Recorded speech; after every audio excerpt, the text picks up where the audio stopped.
Hello दोस्तों, स्वागत है आपका हमारे चैनल में। और ये जो चैनल है वो टोटली हम लोग जो है डेडिकेटेड है एकेडमिक स्टूडेंट के लिए, और उसको जितना ज़्यादा हो सके उसको आगे बढ़ाएँगे। और आप लोग भी अगर चैनल को सब्सक्राइब अगर करके नहीं रखा है, तो ज़रूर से सब्सक्राइब करके रखिए, क्योंकि ये सिलेबस और भी ज़्यादा जब लगभग कंप्लीट होगा, फिर ग्रामर होगा। तो जितना ज़्यादा वो सिलेबस आगे बढ़ेगा, उतना ज़्यादा आप लोगों का बेहतर होगा, ठीक है?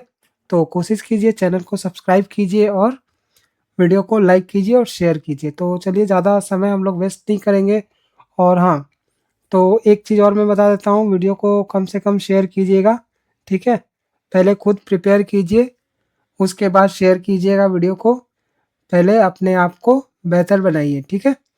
तो वीडियो को शेयर मत कीजिएगा, पहले मैं बोलता था शेयर कीजिए, लेकिन अभी मैं बोलूँगा कि शेयर मत कीजिए, क्योंकि पहले खुद प्रिपेयर कीजिए, उसके बाद फिर आगे आप प्रिपेयर कीजिए। क्योंकि मैं बोलता हूँ शेयर करने के लिए, तो आप करते नहीं हैं, तो इसलिए आप मत ही कीजिए। और पहले खुद को प्रिपेयर कीजिए, उसके बाद समझाइए किसी और को, तब जाके ये जो है आपको भी क्लियर हो जाएगा, ठीक है? तो चलिए, अब हम लोग आगे बढ़ते हैं और चैप्टर में आते हैं कि चैप्टर हमारा कौन-सा है, ठीक है? तो हम लोग का जो सिलेबस है, उसमें जो चैप्टर है हमारा द सेकंड कमिंग, इसका खुद का अपना अर्थ होता है, ठीक है? द सेकंड कमिंग का खुद का अपना अर्थ होता है। तो ये जो अर्थ है वो हम लोग आगे डिस्कस करेंगे। तो पहले हम लोग जान लेते हैं इस पोएम के बारे में और इस पोएट के बारे में, ठीक है? तो पोएट इसका जो है विलियम बटलर ईस्ट है। तो सबसे पहले हम लोग जानते हैं विलियम बटलर ईस्ट आयरलैंड के महान कवि, नाटककार और साहित्यकार थे। इसको जो है हमने हिंदी में किया है ताकि आप लोग जो है अच्छे से इसको पढ़ सकें, ठीक है? और इसको जो है हम लोग समझेंगे। तो सबसे पहले थोड़ा-सा हम लोग देख लेते हैं कि पोएट कौन है इसके, ठीक है?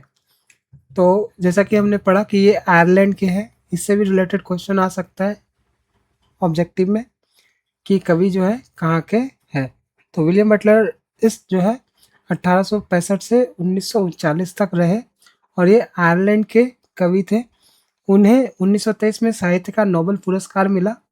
इस कविता द सेकंड कमिंग जो है ये 1919 में उन्होंने लिखा। ये बहुत ही शक्तिशाली और ज्वलंत दृश्यों का उपयोग करते हैं इस कविता में। यह कविता प्रथम विश्व युद्ध के बाद की तबाही, अराजकता, दुनिया के भविष्य को लेकर कवि के डर को दर्शाती है।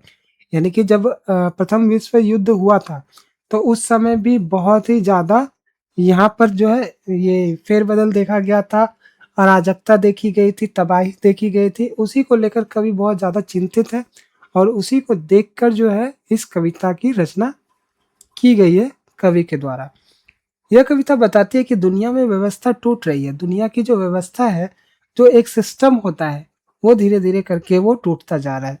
हर ओर हिंसा, युद्ध और अशांति और नैतिक पतन है। जितनी भी ओर हम लोग देखेंगे, उसमें सब जगह हम लोग को हिंसा दिखेगी, युद्ध दिखेगा, अशांति दिखेगी और नैतिक पतन दिखेगा। कवि को लगता है कि अब कोई नया और भयावह युग शुरू होने वाला है। इस कविता में जो कवि मेंशन करते हैं, बताते हैं कि उन्हें लगता है कि अब कोई नया युग तो शुरू होने वाला है, लेकिन वो क्या होगा, भयावह होगा, ठीक है? वो अच्छा नहीं होगा, वो भयावह होगा। यह कविता आशा के बजाय चेतावनी देती है कि भविष्य में एक डरावनी शक्ति जन्म लेने वाली है। यानी कि जो कवि है उनको इस बात का डर है कि ये जो विध्वंस हुआ है, ये जो अराजकता फैली है, उसके बाद कोई ना कोई डरावनी शक्ति जो है जन्म लेगी। यानी कि जो दुनिया है हमारी, उसमें कुछ ना कुछ बुरा होने वाला है। तो थोड़ा और इस कविता के बारे में डिटेल से जानते हैं, तब हम लोग कविता पढ़ेंगे, तो हम लोगों को क्या होगा, पूरा का पूरा समझ में आएगा। किसी भी चीज़ के लिए आप लोग जब बैकग्राउंड पढ़ते हैं, तो हम लोग को ए टू ज़ेड वो समझ में आता है। क्योंकि अगर मान लीजिए किसी फैमिली में अगर हम लोग जाते हैं, तो हम लोग क्या देखते हैं कि उसके फैमिली में कौन-कौन है, हमारा इनसे क्या रिश्ता है। अगर हम लोग समझ जाएँगे तो हम लोग को रहने में अच्छा लगेगा, अगर नहीं समझेंगे तो हम लोग बात भी नहीं कर पाएँगे, समझ भी नहीं पाएँगे, ठीक है? तो इसलिए हम लोग को कोई भी चैप्टर जब हम लोग पढ़ेंगे, तो उसका बैकग्राउंड भी पता होना हमारे लिए ज़रूरी है। और बैकग्राउंड का पता होने से क्या होगा, हम लोग क्वेश्चन आंसर भी अच्छे से कर पाएंगे और एग्जाम में अच्छे नंबर ला पाएंगे। तो चलिए हम लोग थोड़ा सा और पढ़ लेते हैं, उसके बाद हम लोग आएंगे चैप्टर में, जो पोएम है उसमें। क्योंकि हर जगह हम लोग देखते हैं कि सीधे पोएम में आ जाते हैं हम लोग, ठीक है। इससे क्या होता है, हमारे दिमाग में कुछ रहता नहीं है, हम लोग भूल जाते हैं। और ये पोएम जो है बहुत ही डेंजरस है, ठीक है। जैसे सभी हम लोग पोएम पढ़ते हैं तो हम लोगों को क्या होता है, एक आशा की किरण हमारे अंदर जगती है। लेकिन इस पोएम को पढ़ने के बाद हमें पता चलेगा कि विश्व जो है कितनी भयानक हो सकती है, ठीक है। तो चलिए आगे बढ़ते हैं। Written in 1919 in the aftermath of World War 1, World War 1 के दुष्परिणाम के बाद द रशियन रिवॉल्यूशन जो रसिया का आंदोलन था, and the down of the Irish war of independence, और इंडिपेंडेंस के ये इंडिपेंडेंस आयरिश वॉर के इंडिपेंडेंस का जो आयरिश मतलब आयरिश का जो इंडिपेंडेंस वॉर था उसके खत्म होने के बाद, the second coming is one of the most famous and chillingly prophetic poem. उसके बाद जो है ये जो पोएम है द सेकंड कमिंग, वो बहुत ही ज़्यादा फेमस भी है और चिलिंगली है, भयानक। प्रोफेटिक, प्रोफेटिक मतलब जो हम लोग भविष्यवाणी करते हैं उसको बोलते हैं प्रोफेसी, ठीक है। उसी से वर्ड बना है प्रोफेटिक पोएम है, यानी कि ये भविष्य बताने वाला एक पोएम है। इन द सेकंड लैंग्वेज में, ये सेकंड में बोल रहा है, इन द इंग्लिश लैंग्वेज में, it captures the profound sense of disillusionment. Illusion मतलब होता है मोह, ठीक है। कभी कभी हम लोग मोह में पड़ जाते हैं तो उसको बोलते हैं इल्यूजन, और डिस लग गया यानी कि इसका उल्टा, मोह का भंग होना, ठीक है। तो it captures the profound sense of disillusionment, ये जो है प्रोफाउंड सेंस को कैप्चर करता है, जो कि मोह भंग का है, ट्रॉमा का है, आघात का है, और एंजाइटी का है, चिंता का है, of the early 20th century के शुरुआत में ही। एज इट्स कोर मीन्स क्या होता है मूल में, the poem explores the collapse of traditional societal structures, यानी कि पारंपरिक सामाजिक संरचनाओं, and predicts the violent terrifying birth of a dark new historical era. तो यहाँ पर क्या बोल रहा है, एट इट्स कोर, इसके मूल में क्या है, द पोएम एक्सप्लोर, पोएम जो है उस चीज़ों को दिखाता है, किन चीज़ों के किन चीज़ों को दिखाता है, the collapse of traditional societal structure, पारंपरिक सामाजिक संरचनाओं को जो है कोलैप्स होते हुए दिखाता है, विध्वंस होते हुए दिखाता है। प्रिडिक्ट करता है द वायलेंट, वो वायलेंट को प्रिडिक्ट करता है, terrifying birth of a dark new historical era, मतलब नए इतिहास का जन्म जो कि डार्क है, ठीक है, और भयानक है, उसको जो है ये दर्शाता है। उसके बाद देखिए, the first stanza describes a world rapidly spinning out. जो फर्स्ट स्टैंजा है वो क्या डिस्क्राइब करता है कि वर्ल्ड जो है रैपिडली स्पाइनिंग आउट हो रहा है, यानी कि चक्र से बाहर हो रहा है, यानी कि कंट्रोल से बाहर हो रहा है, आउट ऑफ कंट्रोल हम लोग बोल सकते हैं, आउट ऑफ कंट्रोल, ठीक है। एक चीज़ मैं बता देता हूँ, अगर आप लोगों को जो मैं पढ़ा रहा हूँ उसका पीडीएफ चाहिए तो डिस्क्रिप्शन में जो है हमारा लिंक दिया हुआ है व्हाट्सएप का, वहाँ से आप लोग जुड़ सकते हैं व्हाट्सएप लिंक के थ्रू, और इस पीडीएफ को क्वेश्चन आंसर हो चाहे वो पोएम का हो, वहाँ से ले सकते हैं, ठीक है। तो आप लोग ज़रूर हमारे व्हाट्सएप से जुड़िए, ग्रुप में जुड़िए, और इसको आप हमसे संपर्क करके ले सकते हैं, ठीक है। The first stanza describe a world rapidly spinning out of control, मतलब ये आउट ऑफ कंट्रोल होता जा रहा है, ये जो वर्ल्ड है वो आउट ऑफ कंट्रोल होता जा रहा है दिन प्रतिदिन। ईस्ट introduces the concept of the gyre, इस जो है उन्होंने कंसेप्ट ऑफ जायर, जायर का जो कंसेप्ट है, जायर का जो विचार है, उसको जो एक स्पायरलिंग कोन की तरह है, that represent his believe that history moves in 2000 year cycle, 2000 के साइकिल में जैसे जैसे हिस्ट्री घूमता है, जैसा कि इस जो है इस जायर के कॉन्सेप्ट को इंट्रोड्यूस करते हैं, इसके अनुसार क्या होता है कि इतिहास अपने आप को 2000 साल में दोहराता है।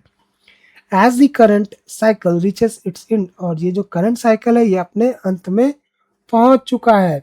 द स्पायरल वाइडन्स टू फार, और ये जो स्पायरल यानी कि ये जो कर्व है ऐसे ऐसे करके जो हम लोग देखते हैं स्पायरल, वो और भी ज़्यादा वाइडन हो रहा है, बढ़ रहा है। Yeats visualises this through the metaphor, इस्ट जो है इसको देख सकते हैं मेटाफोर के जरिए, रूपक के जरिए, किसी न किसी रूप के जरिए, ऑफ ए फाल्कन, फाल्कन के रूप के जरिए ये देख सकते हैं जो कि फ्लाई कर रहा है इन एक्सपेंडिंग सर्कल, और वो क्या कर रहा है, ऐसे ऐसे ऐसे करके बड़ा बड़ा गोलाकार बना के घूम रहा है, until it can no longer hear the falconer, और ये जो है फाल्कनर को भी सुन नहीं पा रहा है, वो इतना ज़्यादा उड़ गया है, उसकी पहुंच जो है इतनी ज़्यादा आगे हो गई, फाल्कनर से इतना दूर हो गया वो कि वो फाल्कनर को जो है सुन भी नहीं पा रहा है। फाल्कनर कौन, जो उसको कंट्रोल करता है। This illustrates humanity losing touch with the foundation morality और डिवाइन गाइडेंस, और ये क्या इलस्ट्रेट करता है, ह्यूमैनिटी को इलस्ट्रेट करता है, जो अपना टच मतलब कंट्रोल विद द फाउंडेशन, जो अपने आधार से फाउंडेशन खो चुका है, लूज करना मतलब खोना, मोरालिटी खो चुका है, डिवाइन गाइडेंस खो चुका है, that once kept society anchored, जो कभी सोसाइटी को एंकर किए हुए रहता था, यानी कि उसको पकड़े हुए रहता था। एंकर मतलब क्या होता है, एंकर मतलब होता है, जैसे देखिएगा नाव, अगर किसी ने देखा होगा तो हम लोग देखते हैं कि नाव अगर किनारे पे आता है तो उसके साथ एक देखिएगा ऐसे करके, ऐसे ऐसे करके एक ये होता है, शायद क्या बोलते हैं उसको, अटकाने के लिए, जैसे कुएं से बाल्टी निकालने के लिए हम लोग यूज करते हैं, बहुत सारा उसमें हुक होता है, उसी तरह ये हुक होता है इसमें एंकर में, जो उस नाव को जो है रोके हुए रखता है किनारे पे। तो वो जो है हुक इस तरह का लगा देते हैं ताकि वो जो नाव है वो कंट्रोल में रहे। तो एंकर जो है उसका हट गया है, सोसाइटी जो एंकर किए हुए था, जो कंट्रोल किए हुए था, वो अब कंट्रोल टूट चुका है, कवि ये कह रहे हैं। उसके बाद आते हैं because guiding guiding voice is lost, जैसे कि क्योंकि गाइडिंग वॉइस जो है लॉस्ट हो गया, मतलब खो गया है, थिंग्स फॉल अपार्ट मतलब चीजें जो है बिखर चुकी है, the centre can not hold, अब जो है सेंटर उसको रोक नहीं पाता है, ठीक है, सेंटर अपना कंट्रोल खो चुका है। This iconic line signifies the complete breakdown of civilisational order, और ये जो लाइन है वो ये बताता है कि सिविलाइजेशन का टोटली जो है ब्रेकडाउन हो चुका है, यानी कि सिविलाइजेशन टोटल जो है बिखर चुका है। It's paints A miserable picture of mayor anarchy, और इस जो है एक मिजरेबल पिक्चर जो है अराजकता का वो दिखा रहे हैं, अनलीज्ड अपॉन द वर्ल्ड, जो कि पूरे विश्व में फैल गया है, अकम्पैनिड बाय ए ब्लड टीम्ड टाइट, जो एक खूनी लहर के तरह है, खूनी लहर के साथ जो है पूरी अराजकता फैल चुकी है। दैट ड्रोन्स आउट, जो डुबो चुकी है, द सेरेमनी ऑफ इनोसेंस, जो इनोसेंस को भी जो है, जो एकता है, ठीक है, सेरेमनी मीन्स क्या होता है, एकता बोल सकते हैं हम लोग इसको, जो एकता को भी हटा चुकी है, जो एक इनोसेंस होता है, हार्मोनी होता है, वो खो चुका है, वो भी डूब चुका है। टू मेक मैटर वर्ड्स, और ये जो मैटर जो है इसको और वर्ड्स करने के लिए the moral compass of society is entirely broken, जो मोरल आधार होता है सोसाइटी का वो भी जो है टूट चुका है, ब्रोकन मतलब टूटना। The best people lack conviction, best people जो है उनके पास विश्वास, आत्मविश्वास की कमी है, एंड आर पैरालाइज, और वो पैरालाइज हो चुके हैं बाय होपलेसनेस, यानी कि उनके अंदर कोई भी आशा नहीं बची है। While the worst are fuelled by a dangerous, जबकि वर्स्ट जो होता है, यानी कि जो सबसे बुरे व्यक्ति हैं या फिर जो बुराई होती है, are fuelled by dangerous destructive passionate intensity, वो भावना की तीव्रता के साथ, यानी कि वो जो गलत लोग हैं, जो गलत विचार है, जो गलत विध्वंसक शक्ति है, वो और भी तीव्रता के साथ जो है विश्व में फैल रही है, ठीक है। अब हम लोग सेकंड स्टेंजा में देखते हैं क्या क्या मेंशन किया गया था। The terrifying vision, terrifying vision क्या होता है, ये जो विजन देखते हैं कवि, ठीक है, ये जो कवि विजन देख रहे हैं वो बहुत ही ज्यादा टेरिफाइंग है, यानी कि बहुत ही ज्यादा भयानक है।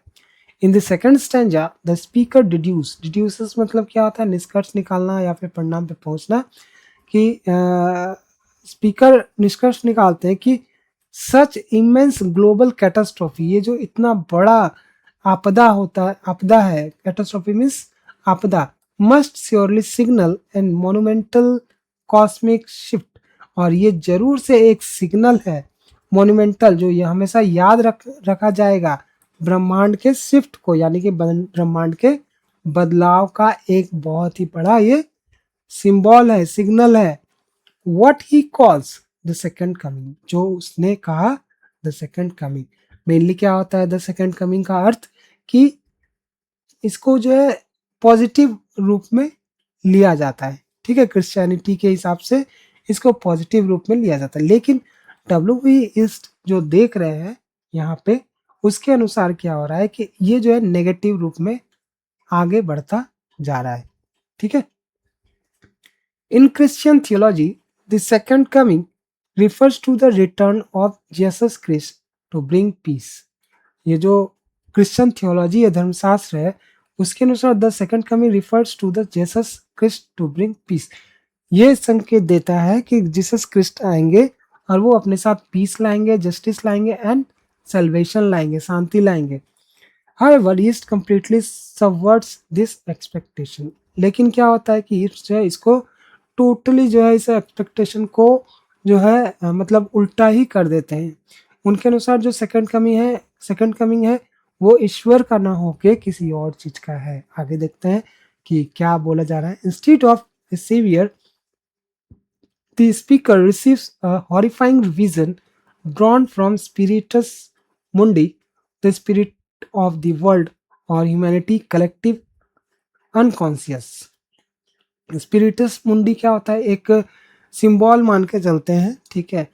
क्या बोल सकते हैं उसको, जैसे शेर को अगर हम लोग देखेंगे तो वो उसको देख के भयानक हम लोग को फील होगा, यानी कि अपने जान का खतरा फील होगा। तो शेर को देखने से क्या होता है कि डर का माहौल क्रिएट हो जाता है। शेर मतलब डर, भागना है अब हमें, ठीक है। उसी तरह स्पिरिटस मुंडी का यूज किया गया है ताकि लोग यहाँ पे कितना भयभीत है उसका अंदाजा लगाया जा सके, ठीक है। The spirit of the world और humanity collective unconscious, he sees a monstrous creature awakening in the desert sand. उन्होंने देखा कि एक मॉन्स्टरस यानी कि भयानक भूतिया टाइप का, ठीक है, राक्षस टाइप का जो क्रिएचर है वो डेजर्ट से उठा है। It has the body of lion, और इसकी जो बॉडी है वो लायन की तरह है, and the head of a man, और हेड जो है एक आदमी की तरह है। रिसेंबलिंग ए स्पिंक्स, जो एक स्पिंक्स यानी कि एक प्राणी की याद दिलाता है या फिर उसका जो है उसकी तरह लगता है। Unlike a benevolent and loving deity, this creature's gaze is blank and pitiless as the sun। और ये जो है benevolent and loving deity नहीं है, भगवान की तरह नहीं है। ये जो क्रिएचर है ये देखता है blank and pitiless as the sun, सन की तरह blank और pitiless की तरह देखता है। As it slowly begins to move its massive thigh, ये जो है धीरे धीरे अपने पैरों को बढ़ाए जा रहा है। Its unnatural awakening disturb the indignant desert bird, और ये जो है ये सभी को जो है डिस्टर्ब कर रहा है, ठीक है। Unnatural awakening disturb the indignant desert bird, ये जो बर्ड है डेजर्ट के, उनको भी ये जो है डिस्टर्ब कर रहा है। Symbolising the world's unsettling reaction to this dark force, और ये सिंबलाइज करता है कि दुनिया में जो है एक डार्क फोर्स का रिएक्शन हो रहा है। अब हम लोग आते हैं द डार्क प्रोफेसी। ये जो है अभी तक हम लोग बैकग्राउंड देख रहे हैं, अभी हम लोग पोएम में आए नहीं है, लेकिन बैकग्राउंड से ही आपको समझ में आ जाएगा कि पोएम जो है पूरा का पूरा किस पे आधारित है, ठीक है। The poem concludes with a hunting rhetorical question. ये जो पोएम है इसका अंत कैसा होता है, एक हंटिंग रिटोरिकल क्वेश्चन के साथ होता है। The speaker notes that 20 centuries of stony sleep, मतलब 20 सेंचुरी के स्टोनी स्लिप का अर्थ क्या होता है, रिप्रेजेंटिंग द क्रिश्चियन ईरा, जो क्रिश्चियन ईरा को दिखाता है। वेयर वेग्स टू नाइटमेयर, वो नाइटमेयर में बदल जाता है by rocking cradle. Now that era is dead, लेकिन अब वो ये जो ईरा है, ये जो युग है वो खत्म हो चुका है, मर चुका है। And A sinister new cycle is beginning, और इसके साथ साथ जो है नए क्या बोल सकते हैं, नए ईरा का जन्म हो गया है, ठीक है। It's asked what rough beast is currently slouching towards Bethlehem to be born. अब इस जो है बोल रहे हैं कि कैसे ये जो है धीरे धीरे बढ़ता ही जा रहा है बेथलेहम की तरह। बेथलेहम ट्रेडिशनली रिवर्ड, पूजनीय है Bethlehem traditionally as the holy birth place of Christ and the cradle, ठीक है, ऑफ पीस। बेथलेहम किस लिए फेमस है? क्रिस्ट के जन्म के लिए और वहाँ के शांति के लिए। is ironically chosen as the destination for this grotesque monster, और ये जो है ironically जो है चूज किया गया है ये मॉन्स्टर के लिए, ठीक है, विकृत मॉन्स्टर के लिए, कि वो धीरे धीरे वहीं बढ़ रहा है। Ultimately the poem serves as a dark prophecy warning that the moral frameworks of the past have fractured beyond repair। अब ये क्या बोला जा रहा है इसमें? इसमें बोला जा रहा है कि अल्टीमेटली यानी कि पूर्ण रूप से the poem serves as a dark prophecy, ये जो पोएम जो है डार्क प्रोफेसी को दिखाता है, भविष्यवाणी को दिखाता है, काले भविष्य को दिखाता है और वार्निंग करता है कि मोरल फ्रेमवर्क यानी कि मोरल जो मोरलिटी जो है इस दुनिया में ऑफ द पास्ट, जो पास्ट से इतने दिनों से चलता आ रहा है फ्रैक्चर्ड बियॉन्ड रिपेयर, और ये जो है अब पूरा का पूरा खराब हो चुका है और ये रिपेयर भी नहीं होने वाला है। And the new world order will be ruled by harsh brutal and terrifying authority, और ये जो नई दुनिया बनने वाली है वो किसके द्वारा रूल की जाएगी? Harsh brutal and terrifying authority, यानी कि जो अथॉरिटी है वो कैसी हो जाएगी? हार्श हो जाएगी, ब्रूटल हो जाएगी और भयानक हो जाएगी, ठीक है। तो मुझे लगता है कि बैकग्राउंड जो है पोएम का आप समझ में आ गया होगा आप लोगों को। अब हम लोग आगे बढ़ते हैं। अब हम लोग पोएम को इमेज के माध्यम से समझेंगे, ठीक है, और हम लोग इसको 1 2 3 4 इस तरह से देख सकते हैं। जो सबसे पहला है हमारा लाइन वो क्या है? Turning in the widening gyre, यानी कि इसमें जो पहला है वो लाइन वो है turning in this widening gyre the falcon can not hear the falconer. अब देखिए यहाँ पर क्या बोला जाए, बाज जो लगातार गोल गोल उड़ते हुए अपने मालिक से इतना दूर चला गया है कि अब उसकी आवाज भी नहीं सुन पा रहा है वो बाज, ठीक है, यानी कि अपने मालिक की जो आवाज है वो बाज नहीं सुन पा रहा है। ये जो गोल गोल चक्र सा दिख रहा है हमें वो है जायर, जिसको हम लोग जायर बोल रहे हैं कि turning in the widening gyre, मतलब बाज जो है गोल गोल गोल गोल घूमते हुए वो इतना दूर चला गया है कि वो अपने फॉकनर का भी आवाज नहीं सुन पा रहा है, अपने मालिक की भी आवाज नहीं सुन पा रहे हैं। तो यह प्रतीक है कि मनुष्य अपने मार्गदर्शकों, नैतिक मूल्य और ईश्वर से दूर हो गया है। दुनिया की व्यवस्था जो है टूट रही है, दुनिया में जो एक बंधन था वो अब क्या हो रहा है? खत्म हो रहा है, ठीक है। Things fall apart the centre can not hold, और ये जो थिंग्स जो है यानी कि चीज़ें जो है बिगड़ती जा रही है और दुनिया उसे कंट्रोल नहीं कर पा रही है। जो चीज़ें जो है ये बिगड़ती जा रही है, ठीक है, धीरे धीरे करके सारा चीज़ खत्म होता जा रहा है। जैसा कि हम लोग देख रहे थे विश्व युद्ध के बाद ये सारी चीज़ें जो है खत्म होती जा रही है, ठीक है। Mere anarchy is loose upon the world, और एनार्की जो है ये पूरे वर्ल्ड में जो है फैल चुका है, ठीक है। ये जो व्यवस्था है एनार्की वाला, ये जो अराजकता है, हिंसा का और अव्यवस्था जो है पूरा जो विश्व है उसको कैप्चर कर चुका है, ठीक है। The blood dimmed tide is loosed and everywhere the ceremony of innocent is drowned. अब क्या हो रहा है? रक्त की बाढ़ अर्थात युद्ध और हिंसा इतनी ज्यादा फैल गई है कि निर्दोष लोगों की पवित्रता और अच्छाई भी उसमें क्या हो गया है? डूब चुका है, ठीक है, उनकी अच्छाई भी खत्म हो गई है। The ceremony of innocence is ड्रॉन्ड, यानी कि उसमें जो पवित्रता थी और जो इंसानियत थी वो भी जो है अब धीरे धीरे खत्म होती जा रही है, उसी में डूबती जा रही है। The best lack all conviction while the worst are full of passionate intensity.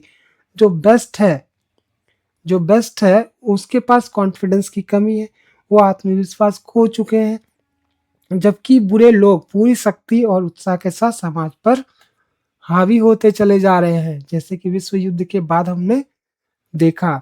Surely some revolution is at hand, जरूर से कुछ न कुछ बड़ा होने वाला है, कुछ न कुछ बड़ी घटना होने वाली है। Surely the second coming is at hand, ऐसा लगता है जैसे दुनिया के अंत या किसी नए युग की शुरुआत होने वाली है जल्दी ही। एट हैंड मतलब जल्दी ही। The second coming hardly are those words out when a vast image of Spiritus Mundi troubles my sight somewhere in sands of the desert, a shape with land body and the head of a man. यहाँ पे क्या बोला जा रहा है? Surely some revolution is at hand, ये तो बोल दिया कि कुछ ना कुछ जो है नया नए युग के शुरुआत की शंका हो रही है, कुछ ना कुछ नया शुरू होने वाला है। ठीक है। The second coming hardly are those words out, जैसे ही कवि सेकंड कमिंग कहता है उसके मन में एक विशाल और डरावना दृश्य उभर जाता है। स्पिरिटस मुंडी का क्या अर्थ है? संपूर्ण मानव जाति की सामूहिक चेतना या फिर उसकी आत्मा। When a vast image out of spiritus mundi, अब धीरे धीरे क्या हो रहा है, धीरे धीरे सब कुछ खत्म हो रहा है, तो वास्ट इमेज जो है इसका स्पिरिटस मुंडी का हमें दिखाई दे रहा है, यानी कि संपूर्ण मानव जाति की संपूर्ण चेतना जो है या फिर विश्व की आत्मा जो है वो धीरे धीरे छूटती जा रही है या फिर वो गायब होती जा रही है। ठीक है, जैसे यहाँ पे वर्ड्स आउट होते जा रहे हैं वैसे इसकी जो भी है आत्मा वो गायब होती जा रही है। Troubles my sight somewhere in sands of the desert. ठीक है, अब यहाँ पर क्या बोला जा रहा है? Troubles my sight somewhere in sands of the desert, a shape with lion body and the head of a man. अब यहाँ पे क्या बोला जा रहा है हम लोग देखते हैं। तो स्पिरिटस मुंडी जो है ये आत्मा जो है खोती जा रही है, जो कि ट्रबल कर रही है मेरे साइट को, जो मेरे साइट को यानी कि मेरी जो आंखें हैं, मेरी जो दृष्टि है उसको ट्रबल करे somewhere in sands of the desert. और डेजर्ट में भी क्या हो रहा है, एक shape with lion body and the head of a man, और डेजर्ट में भी एक व्यक्ति ऐसा दिख रहा है जिसका बॉडी तो शेर का है लेकिन जो सिर है वो इंसानों का है। एक gaze blank and pitiless as the sun, यहाँ पे स्पेलिंग मिस्टेक है, आप लोग सही कर लीजिएगा। और एक भयावह पिटीलेस जो है सन की तरह वो देख रहा है। ठीक है, is moving it's slow thighs, और हमारी तरफ ये बढ़ भी रहा है। यहाँ पर जो हम लोग इमेज देख रहे हैं ये वाला, वो क्या है, एक गेज यानी कि एक क्या बोल सकते हैं इसको, बहुत ही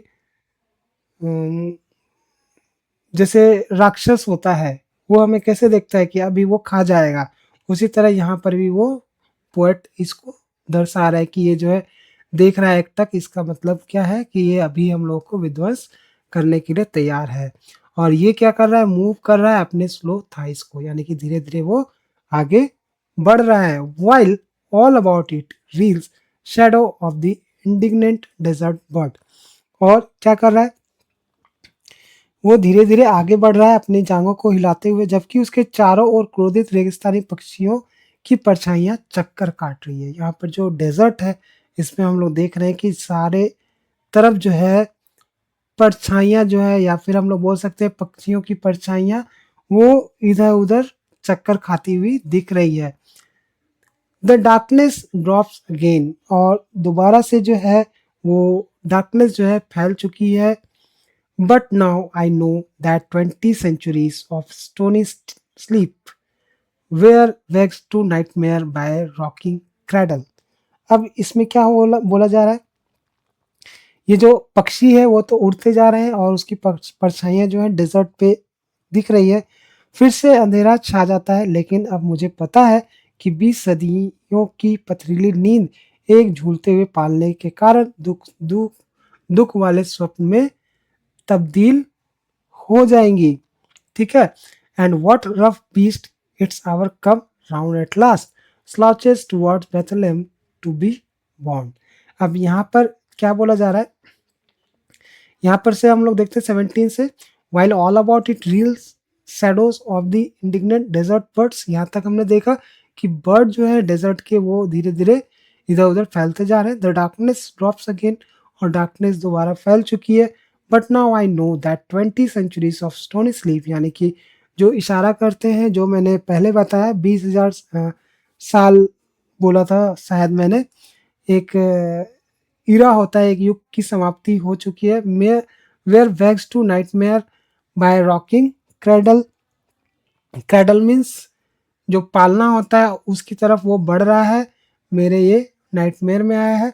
and what rough beast its hour come round at last, और अंत में वो बीस्ट भी आ ही जाता है।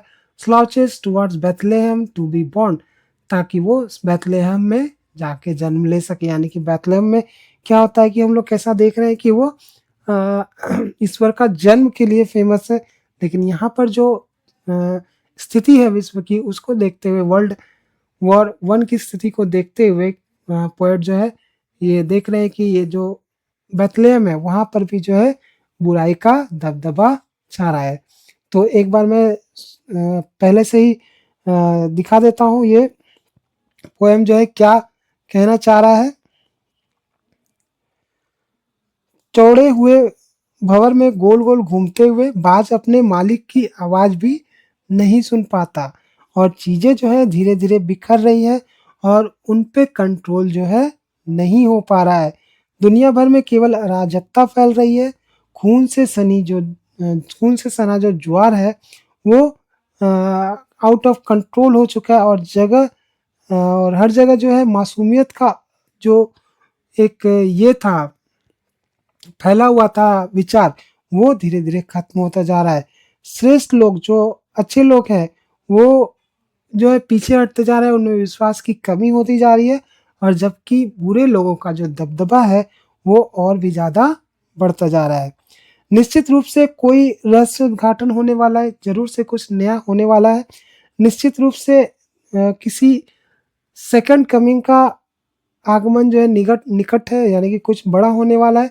द्वितीय आगमन, ये जो है शब्द जो है मुंह से निकला है, तो इसका अर्थ है स्पिरिटस मुंडी, जो कि एक विश्व की आत्मा की तरह ट्रीट की जा रही है।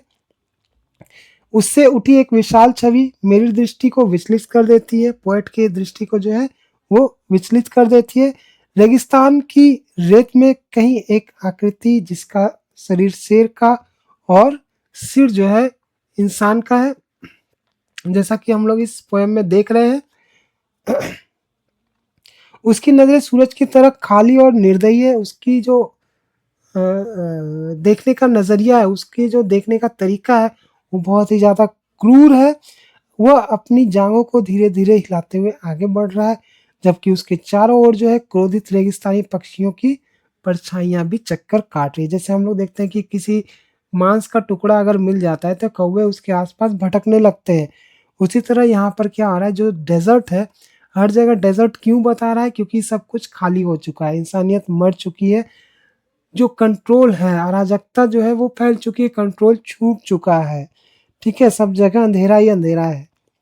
फिर से अंधेरा छा जाता है, लेकिन पोएट को पता है कि 20 सदियों की पथरीली नींद एक झूलते हुए पालने के कारण दुस्वप्न में बदल जाती है। और वह कौन सा खुखार जानवर है जिसका समय आखिरकार आ ही गया है, जो जो जन्म लेने के लिए बेथलेहम की ओर चल पड़ता है, और हो सकता है उस बेथलेहम में वो जन्म ले जहाँ पर किसी समय जो है ईसा मसीह ने जो है जन्म लिया था।